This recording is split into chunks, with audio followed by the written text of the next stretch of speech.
No. Okay. Thank you, Lord. Okay. The floor is open. Let me read our text for today. Genesis chapter 12, verse 1 to 6. What are we seeing on the screen? Is it my screen or your screen? What are you saying? Change tracker.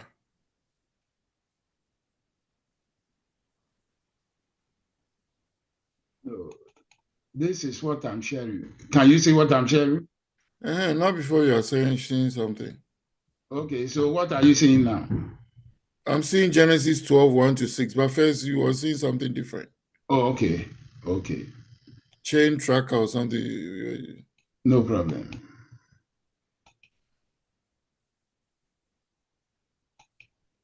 Okay. You still can see Genesis, right? You can see? Okay. Okay. So it says, now the Lord had said unto Abraham, get thee out of thy country and from thy kindred and from thy father's house unto a land that I will show thee. And I'll make of thee a great nation, and I'll bless thee and make thy name great, and thou shalt be a blessing. And I'll bless them that bless thee, and curse him that curse thee. And in thee shall all families of the earth be blessed. So Abraham departed as the Lord had spoken unto him, and Lot went with him. And Abraham was 75 years old when he departed out of Haran. And Abraham took Sarai, his wife, and Lot, his brother's son, and all their substance that they had gathered, and the souls that they had gotten in Haran. And they went forth to go into the land of Canaan. And into the land of Canaan they came. And Abraham passed through the land unto the place of Sichem, unto the plain of Moreh, and the Canaanite was then in the land. Amen. Amen. The floor is open. Any ideas? Any problems? Dr. Boyson? Yes, sir. Any ideas, any problems, any issues? Oh, I don't have a problem. I mean, somebody was asked to leave his native land and go to a place that God bless Your him voice or is a show bit him. low. Yeah, this Bluetooth of mine is. Oh, let's see. Can you hear me? Yeah. Yeah, we can hear you. Oh, okay. Yeah, I was saying I don't have a problem. I was just saying that, I mean, Abraham had been called or asked by God to leave his native land into an unknown territory. So I think that's what we are about to learn. I mean, the command he was given and where he was going. Okay. Okay. Osavo Gabo, any ideas? No, as we go on, I'll get some, because I read in Acts about this story. Yeah, chapter 7, right? Acts chapter 7. Stephen and what he said. And Stephen, what he said, it was interesting for him to be saying all that we are studying. So as we go on, I'll refer to I'll ask questions from that end, because he was talking about he was called from Mesopotamia. Okay. And Genesis 12 didn't say anything about Mesopotamia. So actually, Mesopotamia means the land of two rivers, and was actually located in that area. So call it the country was Mesopotamia. The city where Abraham came from was of the Chaldeans. Of the Chaldees. Okay. That was the only problem while I was studying. Okay, I get you, and I hear you. Okay, I'm going to look at the what we sent, the guide, and then let's use it to. The question is, what is the subject of this text? Who are the stakeholders in this text? Can you identify the stakes of each stakeholder?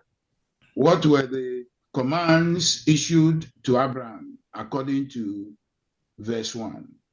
Did Abraham obey all the commands the Lord issued out to him? What blessings was Abraham promised?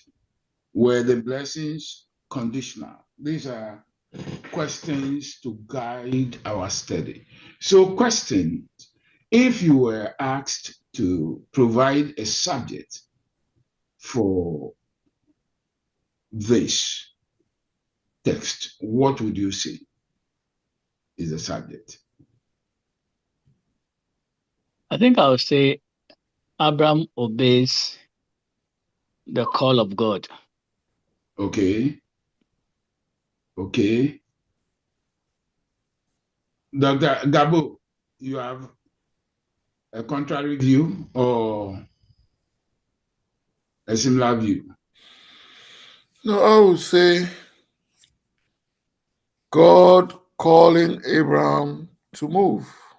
Okay. Thank you. Both of you, I mean, both are excellent. And so, what are the specific commands? How many commands did God issue in verse 1? Get thee out of thy country, from thy kindred, 2, and from their father's house, 3, unto a land that I'll show you, 4. Okay. Dr. Boyce, you agree?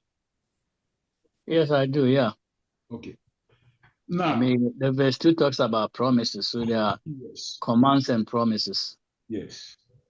So I will put it this way: the command, the promise, and the execution. So verse 1 and 2, verse 1 is contains all the commands. The commands. Verse 2 and verse 3 contain the promises. Verse 4 to 6 will give us the execution, right? You agree? Yeah. But I'm also going to ask you to organize this test around some themes. And to do that, I want us to look at the screen, what we are sharing, right?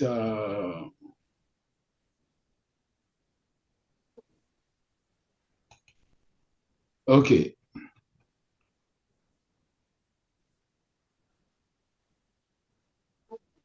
You see, I have people, right? The people we have in the text, those we are interested in: Terah, Abraham, Lot, Sarah, Haran, Canaanite, and servant.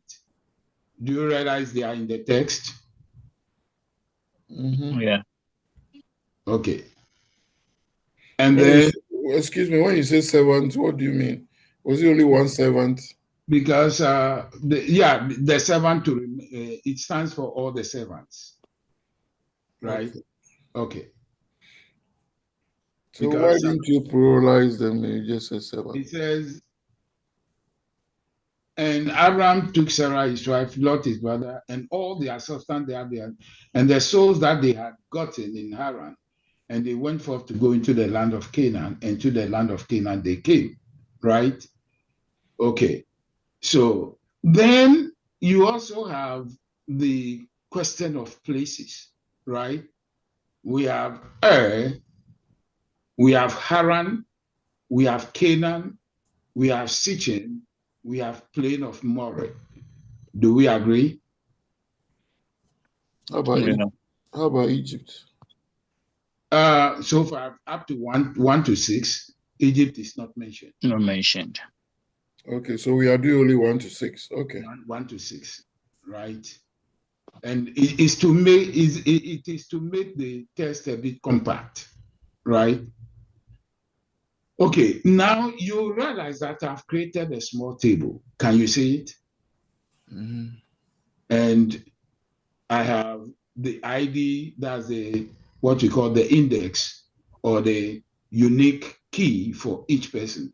And then I have name, age, origin, final destination, and relation to Abraham, right?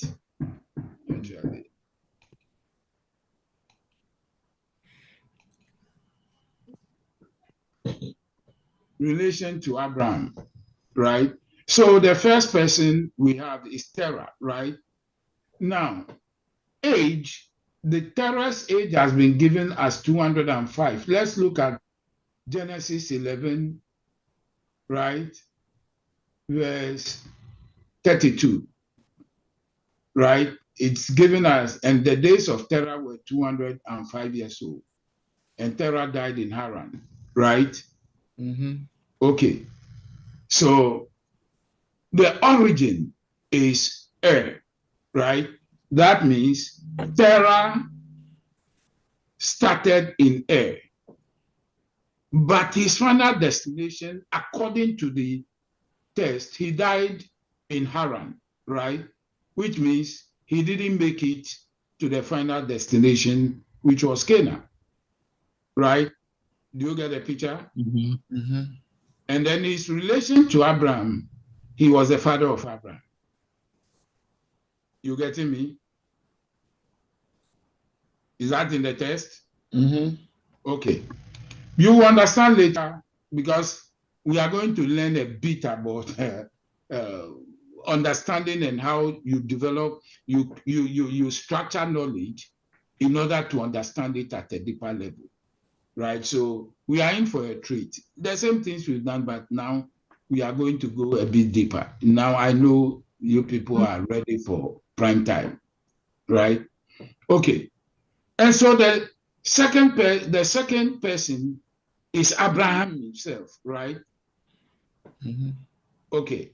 Now, for his age, we have 75 because according to the test, right, verse 4, it gives us Abraham was 75 years old when he departed out of Haran, right? Is that making sense? Mm-hmm. According to verse 4, which means that Terah, Abraham's father, had Abraham when Terah was 130. You agree? Mm-hmm. And that becomes a very interesting point that we will explore, because we'll go back and forth. Genesis 11 will tell us that both Abraham and his brother Nahor, they married their brother Haran's children, daughters, right? And who asked, were there no women around? Why did they have to marry their nieces? Are you getting me? Wasn't that incest?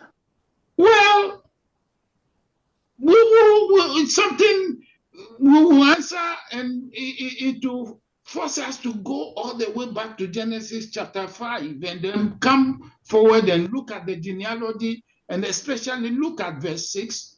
Verse 6 will introduce us to where now problems arose, and then Noah had to be the only one to be saved, right? We will get to understand the Bible as I promised you, at a deeper level. So these things are very important for us.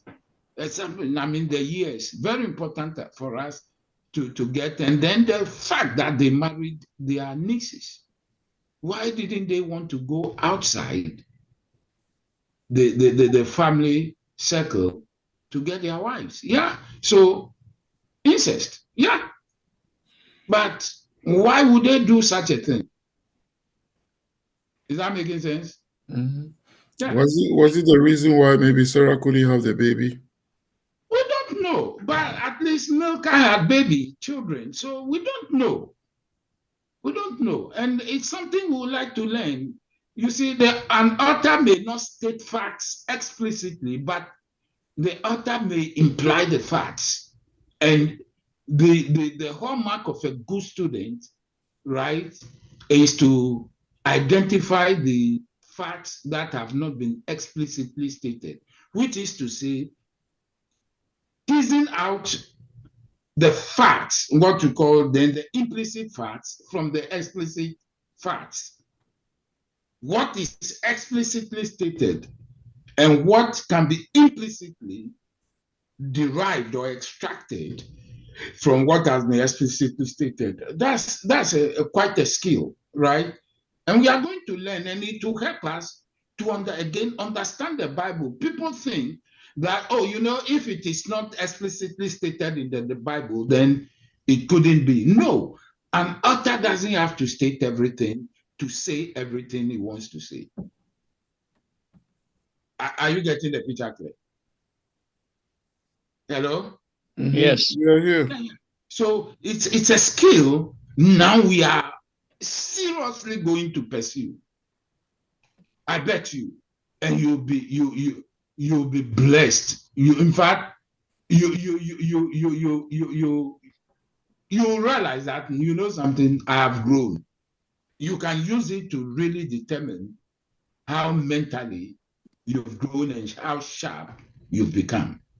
Very interesting, right? We are not going to boast, but our system, both education-wise and church-wise, right? Emphasis was, or maybe those who taught us, our teachers, whether pastors or in the formal classrooms, were not aware, right, of that. That's because they themselves have not been exposed to. But here, hey, God is exposing us to exposing us to those powerful mechanisms to gain knowledge, right? And we won't shy away from them. Okay, the third person here, right, with the ID number 3 is Lot. Unfortunately, Lot's name, age has not been given, right? Do you realize that? Mm-hmm. It's not been given, or we've not been told what Lot's age was at the time. We also have that he also originated from Ur, and his final destination was Canaan, and he was a nephew of Abraham. Sarah, we could deduce her age, though it is not stated here, because when she gave birth, right, she gave birth at the age of 90 when Abraham was 100. Are you getting it? Mm-hmm. So we could tell that at this time, when Abraham was 75, Sarah was 65. Dr. Boyson, you agree? Yeah. Mm-hmm. Okay. She also originated from Ur, and her final destination, Canaan. Relation to Abraham, she was the wife. Then the fifth person is Haran.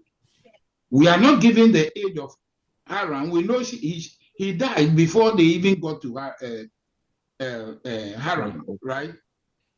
But his origin was Ur, and his final destination was Ur, which means he never went outside where he was born, right? What was his relation to Abraham? He was the brother of Abraham, right? In fact, the senior brother of Abraham. And then the sixth, you have the people, the 7, who were not given their age, but we know that according to verse 5, Abraham, should I say, procured them in Haran, right? Do we agree? What do you mean? Abraham what? Procured. Verse 5. Uh-huh. This is what verse 5 says. And Abraham took Sarah his wife and Lot his brother's son and all their substance that they had gathered and the souls that they had gotten in Haran. That means the souls were the servants. Yeah, that's the souls. That means these were the servants, right? That they had gathered or they had acquired in Haran, right? We don't know how long they stayed in Haran. We don't know. But we know that Abraham left Haran when his father died. Are you getting me? And at the time Haran left, Abraham left Haran, he was 75. So we don't know at what age Abraham was when they first landed in Haran. We don't know, right?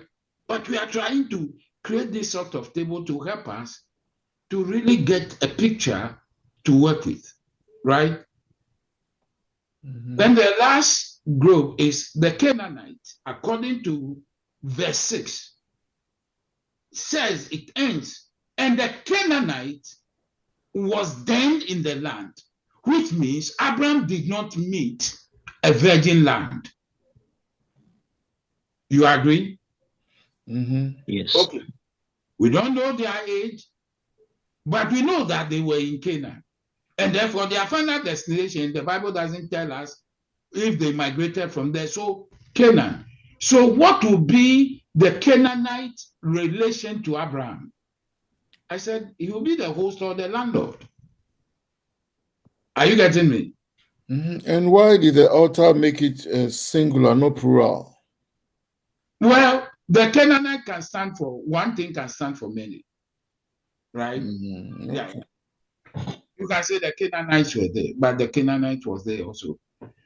And then, because these things will force us, the way we've created the table, will help us to locate some facts in the text and then help us to ask some questions, right? So, the first question we want to ask and answer, right? If Lot went with Abraham and Lot's father, right, was Terah's firstborn, and if Terah gave birth to Abraham when Terah was 130, but we will learn from Genesis chapter 11, right? We will learn from Genesis chapter 11. Let's look at it from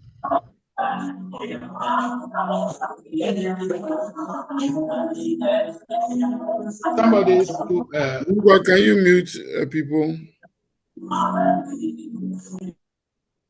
Okay, are we there? Let's read Genesis chapter 11, verse 26. It said, and Terah lived 70 years and begat Abraham, Nahor, and Haran, right? Are you getting the picture? Now, Haran, in actual fact, was the firstborn. So he was born when Terah was 70. And if Terah gave birth to Abraham when Terah was 130, then how old would now Haran be older than Abraham? That would be 60 years, right? Are you getting the picture clear? Now, if you read back and you read the genealogy, you realize that almost at this time, everybody between the age of 29 and 34, they had given birth. Very interesting. So Terah was an outlier because he gave birth at age 70. Are you getting me? And therefore, the question to ask, is it possible that Lot most probably was older than Abraham? Why? Because He accompanied Terah and Abraham to Haran. Are you now getting the picture clear? Because we were told, in fact, the same 26, right? 11, chapter 11, verse 26. Let's look at some facts there to help us to understand. And he said,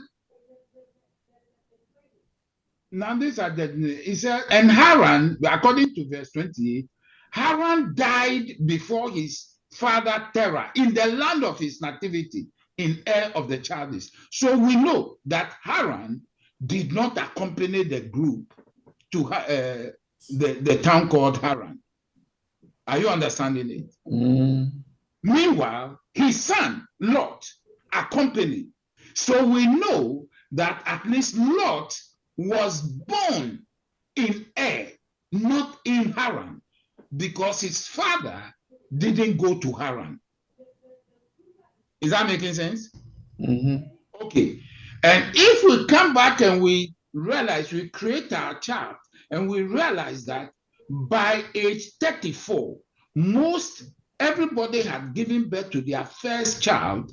And here was Terah, who was an outlier, giving birth at 70. And his firstborn was Haran.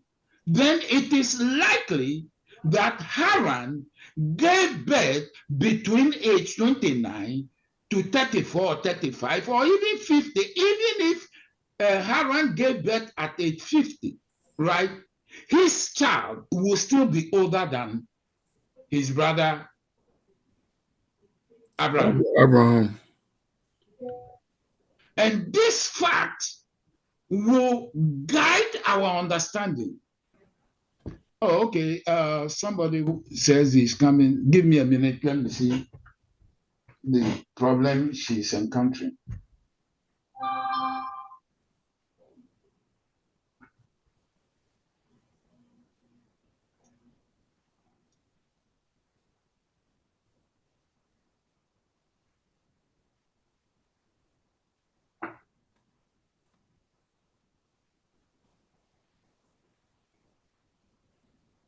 Okay, no problem. Okay, yeah, so we get the picture that we are getting some details that, oh, though Abraham is the star, is the Brahman of this movie, right? You had people who were older than him, right? One of them, Lot. But this time, Terah had died. Very interesting. But now let's take up a certain interesting case. Let's go to Genesis chapter 12, our verse 1, right? Let's look at something that is interesting by itself in there. It says, this is how verse 1 starts. Now the Lord had said unto Abraham. What does this tell you? When the author says, the Lord had said to Abraham, do you realize that this was not the first time the Lord was talking to Abraham? That Abraham, God had actually spoken or command, this command had first come to Abraham in Ur, not in Haran. Do you get the picture? This was a re-emphasis. Say that again. It was a re-emphasis to him. Okay. So now the author is forcing us to look at this text in another way. So, if God spoke to Abraham in Ur, how come they landed in Haran? And Abraham had to wait until his father died before he could go to where God had asked him to go. Are you not getting the picture? Mm-hmm. Are you getting Yeah, I'm getting it. the complication that is beginning to set in? Mm-hmm. So you said you read Acts, right? Acts chapter 7. So we get some understanding there. Now let's look at the details of the command. Right? The first command was for Abraham to leave where? His father's house. No, the first command. Get thee out of thy country. So what is a country? Are you not getting the picture? What is a country? The physical location of Ur will constitute the country. Did Abraham leave the country? He left later. No. Haran was not childless. So he left, physically left Haran. Right? Because Genesis 12, the location at this time was Haran, not Ur. So at least the first part of the command, Abraham obeyed. He left his country. Dr. Boysen, does it make sense to you now? Yeah. Okay. So he left his country. The question, the second command was what? What was the second? And from thy kindred, and from thy kindred. Kindred. What does kindred mean? It Close means relatives. That's close relatives. Okay. Now, did Abraham leave his kindred? Yeah, I think he carried some people with him. So let's look at the people he took along with him. Who were they? Lot, Sarah. His nephew and his wife. Including his father. And his servants. And his father. At this time, his father was dead. No. When did the command first come? The command first came when they were in Ur, the country. That's why we read the first part. Now the Lord had said unto Abraham. Are you not getting the picture clear? Yeah. But the second command, the command came after his father had died. The second command. The first one, he didn't obey. He was with his father. Okay. After his father died, then another command came. No, all four were given him.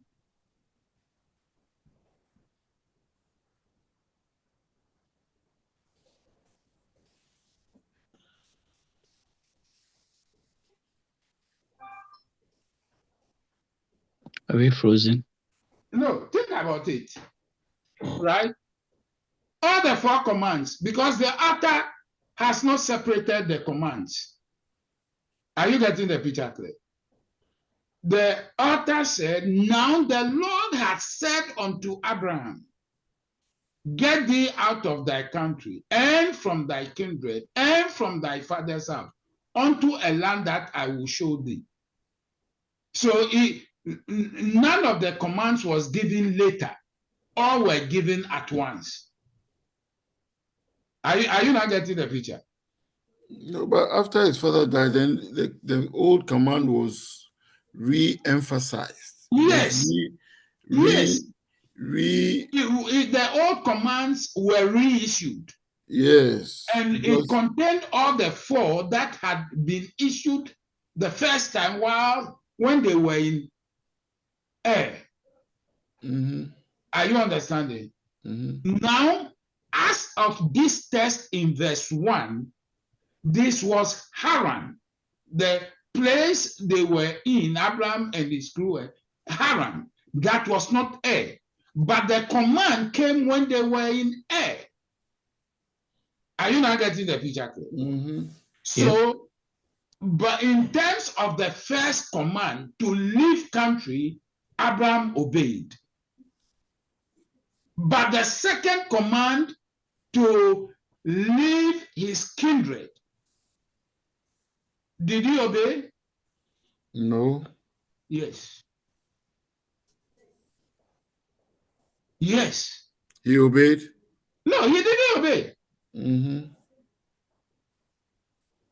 Meanwhile, people think, I mean, we've not been really taught again to really understand a text if it is not explicitly stated. And I said, it's a skill we are going to acquire from now on, right? An author doesn't have to state everything explicitly for him to say what he wants to say. An author can state implicit facts by stating explicit facts. It is up to you, the student, right, or the reader, to extract the implicit facts from the explicit facts. Is that making sense? Mm-hmm. Okay. And so we now know the author doesn't have to tell us that Abraham disobeyed. But when the author has given us some facts, and we realize that Abraham took some people with him, whereas the command said he should get away from his relatives, his father went with him. His nephew Lot went with him. His wife Sarah went with him. You couldn't say he obeyed the command, at least the second one. Are you not getting the picture clear? Somebody can make the argument, okay, how could he not go with his wife? Okay, we'll say, okay, that's a tough call, right? That's a tough one, right? Mm-hmm. But did he have to go with Lot, who was older than him? Probably most likely older than him. Did he have to go with him? Are you not getting the question? I don't think Lot was older than him. Present your argument. Why did you think so? Okay, the next time we meet, I'll get my facts because there are two school of thoughts. Yeah, but I presented mine, and I said Lot's father was Haran. The Bible has told us, right? And Haran was older than Abraham by 60 years.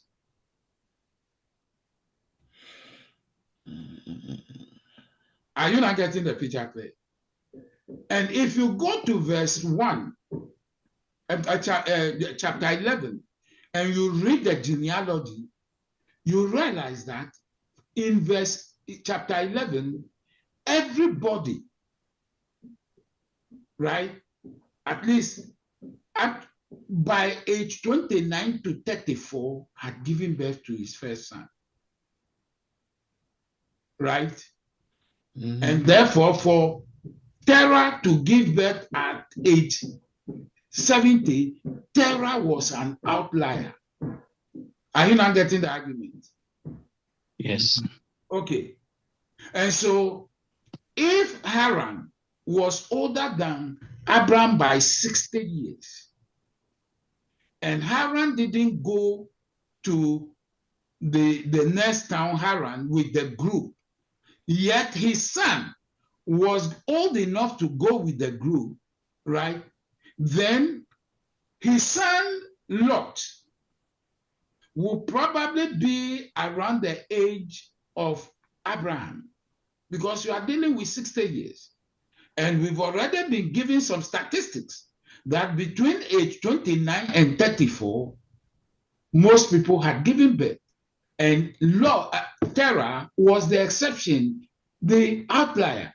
And so Haran could have actually followed the trend. not be an outlier. And we are saying that if Haran gave birth at even age 59, his son or his first child will be older than Abraham at age 59. Any child he gave birth to between age whatever to age 59 will be older than Abraham. And if he gave birth at age 60, that child will be the age mate of Abraham. So I said, most likely, Lot was older than Abraham. You getting my argument now? Mm-hmm. Okay. So that's it. And so once you understand the table and why we put it there, that is going to be an issue, because that means we can actually go back and put 75 plus as the age of Haran, of Lot at this time. Is that making sense now? Mm-hmm. Okay. Now, so we get this fact that though Abraham obeyed the first command, his actions show that he didn't obey the second command, which was to get away from his kindred. Right? Mm-hmm. Are you not getting the? Mm-hmm. Okay. Now, what was the third command? From thy father's house. When he was going from who went with him? Lot, Sarah, and the servants. And who? And his father. And his father. So did Abraham get away from his father's house? No. So move by location. Say that again. So he only moved by location, but not the people in the house. You see, the word house there simply means the authority of the father, right? And so by going with his father, who was going to call the shots? His father. So did Abraham obey God? No, partially. Well, partially he obeyed, yeah. And is partial agreement or partial obedience acceptable? Obedience is like witchcraft. Are you not getting the point? Could that be the reason for some of the stuff Abraham experienced? We don't know. We are only speculating. But could it be? Because God says specific things, right? And he chose to act. Right? Now, the issue here to really pursue is, did Abraham really have a choice? I mean, we could argue all kinds of things by saying, okay, how could he leave his father, right? How could he? Because his father would be at least 150, 160 years by this time, right? So Abraham could not. But hey, you cannot consider some other things against what God has asked you to do. That's the problem. If parental obligations conflict with God's commandment, which one do you go with?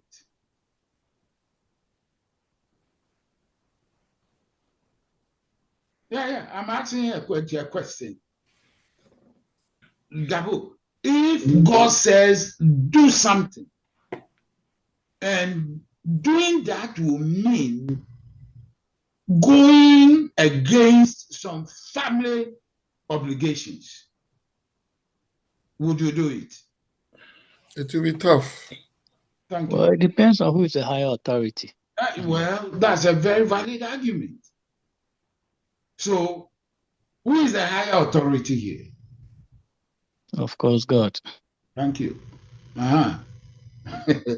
Again, the point is the author doesn't have to explicitly tell us that Abraham disobeyed.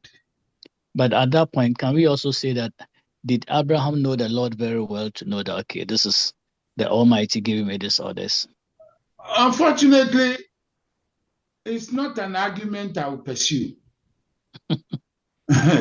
because he was the one called. So he pretty much knew the voice of the Lord. Are you getting me? Yeah. And so the lesson here, do we actually experience situations like Abraham did? Yes, all the time. All the time. Right? Gabo, you agree? When some familial or occupational obligations stand in the way or interfere with a command from God, right? Don't we face issues like that in our daily lives? We do. Yeah, Abraham did. But does that justify his actions? For now, we'll hold our judgment,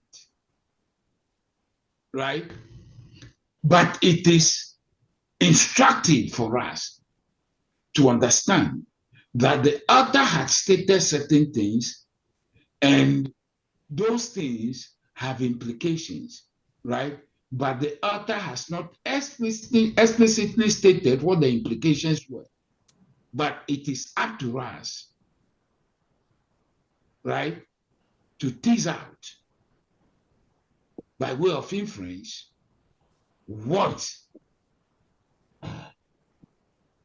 those facts could be or were in this particular situation. And that will signify our growth, both mentally and developmentally. Is that making sense? Mm-hmm. Okay. We have only 1 minute left. I don't want to introduce somebody, but I'll open the floor. Let's ask our questions because this is heavy stuff.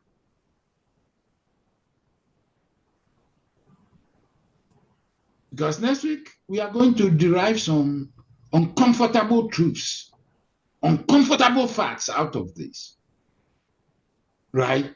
And it might even come to look as if we are taking the shine off Abraham. But it is what it is. If we have to, we will, right? Because it will help us to understand the Bible. And it will help us to walk with God the way He desires. Amen. Amen. Dr. Boyce, any question? No. So should we My stop? other question is, can we at this point say that Abraham, later we realized that he had a closer walk with God, and so he understood the call. But at that time, was he familiar with the voice of the Lord? Did he? The author hasn't given us room for speculation.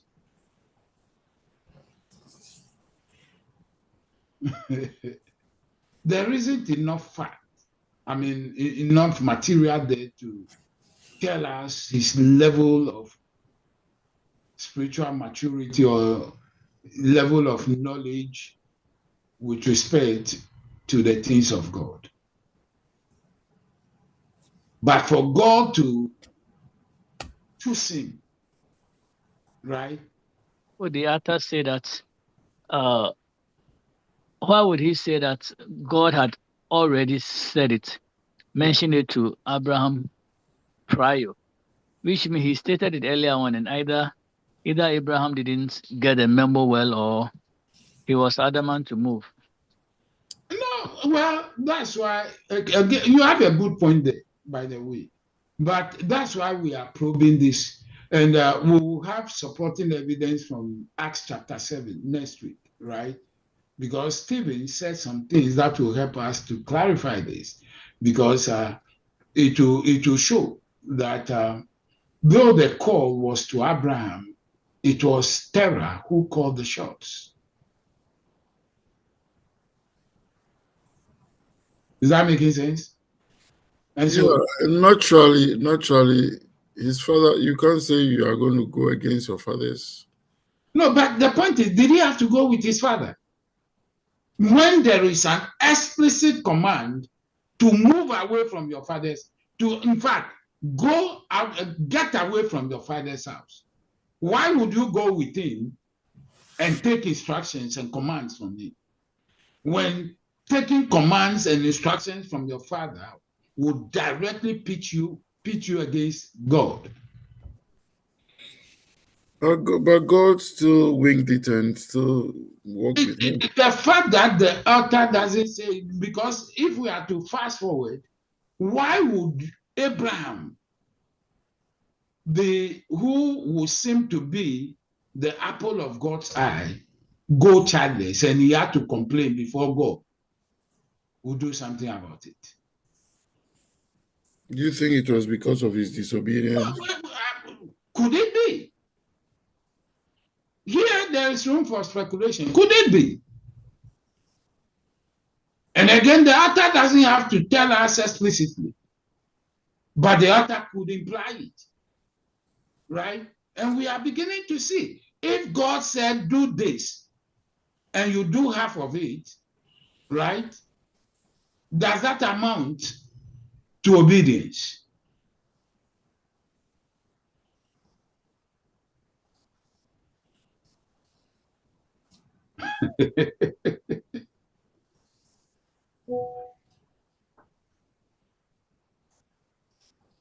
Very tough, right? Mm-hmm. Very tough. But yeah, these are the patriots of our faith.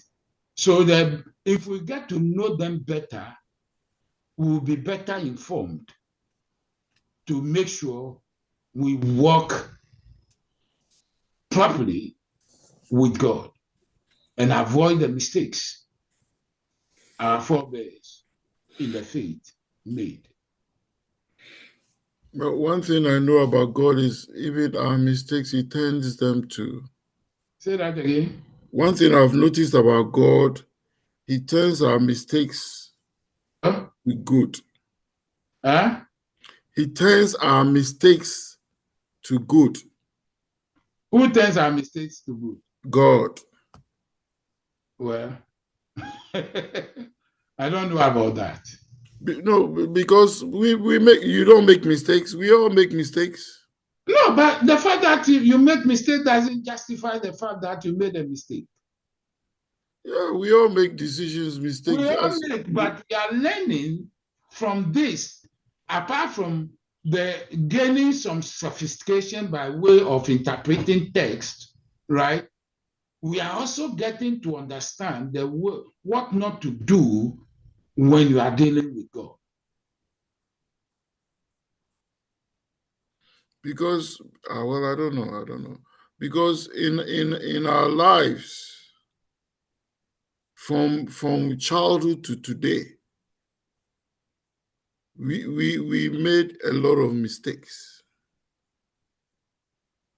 But in the long run, I see that the mistakes, we learn from our mistakes, and the mistakes, Abraham learned from his mistakes. So when he started obeying God for real, he obeyed God for real. But you are learning it now, and we are learning so that we wouldn't make the mistakes of Abraham. Yeah, but before we are even learning today, we see the mistakes we made from our childhood. I mean, I agree, but we are learning from Abraham. One of the most profitable learning experience is learning from others, so you don't pay the price they paid. Because if some of the if Abraham did not do these mistakes, when God told him to go and kill his son, maybe he would have done it. At least as of Genesis 12, we are looking at facts that inform us that Abraham didn't fully obey God.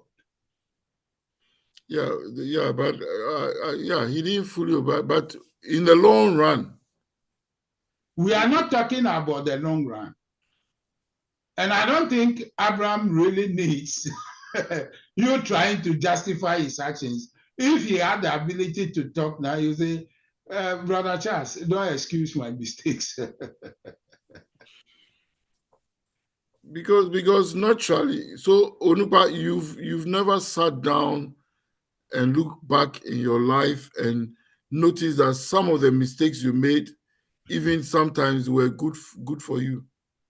How could they be good if they were mistakes? Because you learned from it. You don't make it like Abraham. Could I have learned it from somebody else's mistake, so that I didn't have to pay the price I paid for making that mistake? Sometimes, if you don't make those mistakes, if Abraham didn't make those mistakes, when God told him to go and kill his son, he would have gone.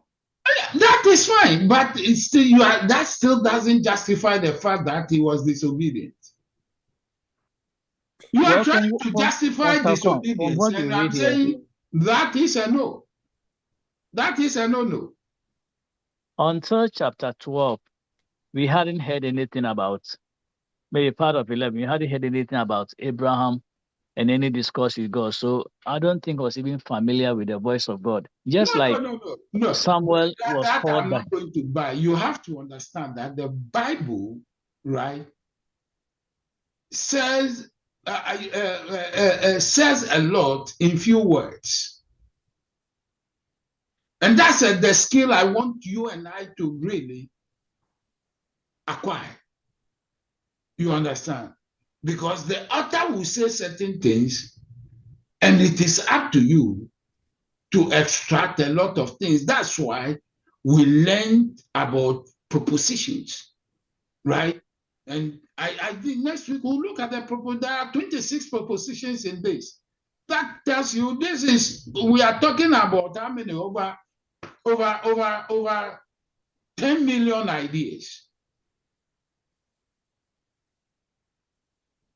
Over 10 million ideas, 2 raised to the power 26. Let's see.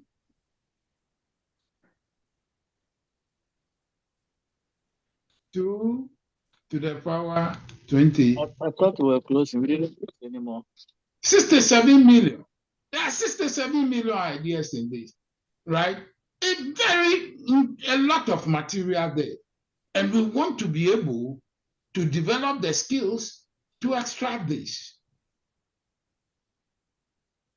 So you think we can extract all the 60? We can, but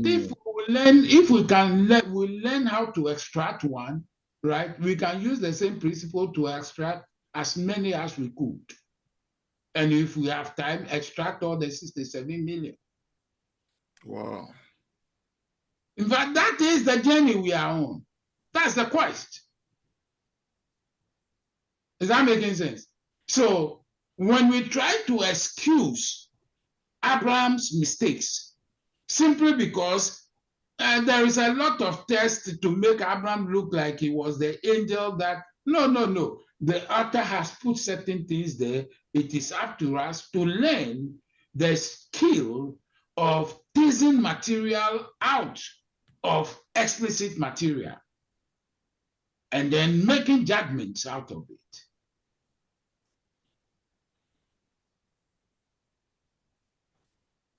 Okay, I think I would like to follow. Okay. So we'll end here and thank you all for today. God bless you. Okay, God bless you, Amen. Dr. Boyson. Thanks. Where are you going? You're rushing out. Are you driving? No, it's been a long day. Oh.